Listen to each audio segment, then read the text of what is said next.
Saiba por que Padre Pio não atendia certos penitentes.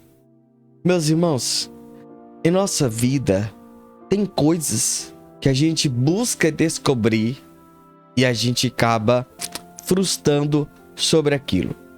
Mas veja, por que Padre Pio de fato evitava atender certos penitentes? Você já parou para pensar? Como assim, Enio? Tem um motivo. E qual será o motivo? Vamos ir em detalhes de como isso aconteceu? Fique conosco até o final desse vídeo. Vamos lá para o programa Padre Pio, seus likes e ensinamentos. Todas as tardes o Padre Pio confessava só homens. Depois de ter confessado alguns, apresentou-lhe um na casa dos 40, com o qual ficou a falar um pouco mais. De repente, ouvi o padre soletrar: ou vais embora tu, ou vou eu. Encontrava-me sob a ombreira da porta da sacristia à espera da vez. Dei alguns passos em frente e, infelizmente, vi o Padre Pio, que com evidente amargura se levantava para ir embora. Aproximei-me imediatamente dele para o cumprimentar, quando, voltando bruscamente a cabeça, olhou para mim e fez-me sinal com os olhos para me ocupar daquele coitado que ainda lá continuava de joelhos. Não prossegui em direção ao padre para lhe beijar a mão, mas aproximei-me imediatamente daquele homem e apercebi-me que se abandonava nos meus braços. Estava quase a desmaiar. Abracei-o, encorajei-o e, caminhando juntos, mal consegui arrastá-lo dali. Naturalmente só conhecia o final do colóquio, mas não a matéria da confissão. Disse-me ansioso: estou mal. O Padre Pio expulsou-me porque não vou à missa. Expliquei-lhe que sou barbeiro. Ao domingo trabalho e não posso ir à missa, e eu insistia que não podia ir.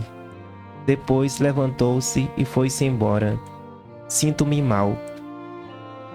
Comecei afetuosamente a acalmá-lo, para o ajudar a refletir.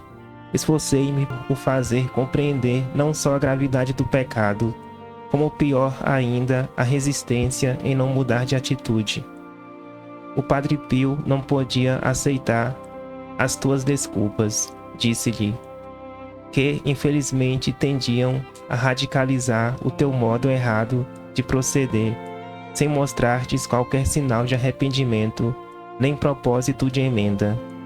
O gesto enérgico do padre tinha o objetivo de te sacudir, quer para tomares consciência da gravidade do pecado, quer para te ajudar a encontrares a todo custo a solução para o problema. O barbeiro compreendeu imediatamente. Refletimos juntos. Chegou à conclusão que podia abrir a barbearia uma horinha mais tarde, aos domingos, para poder ir à missa de manhã cedo. A conclusão foi depois apresentada ao padre, que amavelmente o absolveu. Sem este golpe, nunca teria compreendido a importância da missa, e muito menos me teria decidido a fazer qualquer sacrifício para participar nela, disse-me aquele homem quando regressava à casa. Livro Padre Pio, meu pai. Autor Pierino Galeone, página 72. Se a gente parar para pensar e refletir, a gente muitas das vezes só fica sabendo só de um pedaço da história. A gente nunca tá sabendo de toda a história.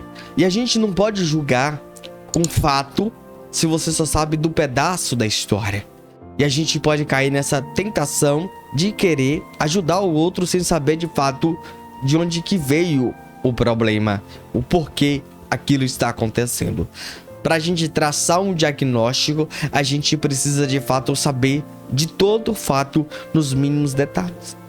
Quando a gente olha para a vida e para a realidade desse homem, a gente pode julgá-lo Só que se você olhar e entender que os princípios dele são familiar e ele trabalha para manter a sua família, logo a gente fala, não, tudo bem, não tem problema ele faltar à missa. Mas se você olhar, de fato, o princípio de tudo isso que ele poderia chegar se tivesse a missa sábado, pronto. Mas se de fato ele não querer ir na missa sábado à noite, ou ir no domingo pela manhã, ou ir à noite, aí você percebe que de fato ele tá preferindo o trabalho do que Jesus. É claro que a gente não pode julgar por julgar, mas a gente tem que olhar os pontos e saber olhar os pontos. Mas quando a gente olha para nossa própria vida, entende o que Padre Pio convidou ele a uma mudança de vida, entender que ele deve priorizar o Senhor, a missa, a gente precisa olhar para nossa vida. É claro que é um choque de realidade. É claro que ele precisa trabalhar para manter a sua família. É claro que ele precisa trabalhar para si próprio se manter. E aqui, meu irmão e irmã, é um grande ensinamento. Que muitas das vezes nós estamos sendo o mesmo. Como assim? Precisamos colocar no lugar dele.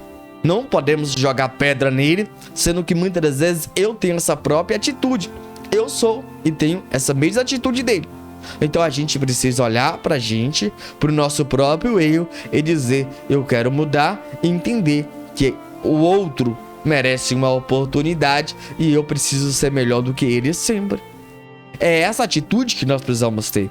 É claro que a gente não vai ter essa decisão sempre. E aqui ninguém vai julgar ninguém.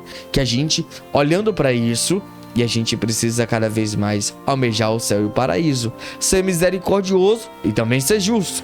São duas coisas que a gente precisa viver diariamente, constantemente. Santa Missa, jamais devemos faltar e sempre buscar estar indo à missa.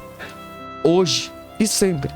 Então, a partir de hoje, priorize a missa, priorize estar com o Senhor e busque ser convicto daquilo que você de fato quer. Quer ser um católico batizado e viver a sua missão. Deus abençoe e até o próximo dia de oração.